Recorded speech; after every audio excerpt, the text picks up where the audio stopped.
Buonasera, sono il presidente della Prolocco di Samugheo. Quest'anno festeggiamo i 60 anni di attività e per questa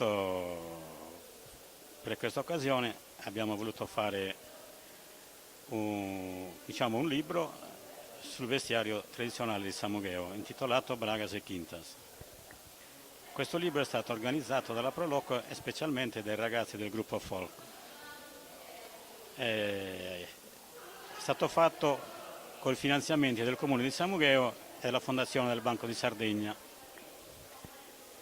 Questo opuscolo, verrà dato a tutte le famiglie di Samugheo gratuitamente per un ricordo dell'attività, sempre della Prolocco, che è stata lungimirante per tanti anni.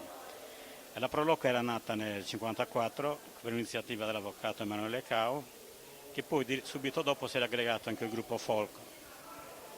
E da questo binomio, poi la Prolocco con il gruppo folk siamo usciti in tutto il mondo.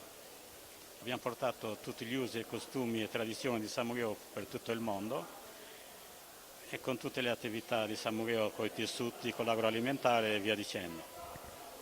Abbiamo girato il mondo, non vado ad elencarlo perché abbiamo girato quasi tutto. Dove si trova il libro?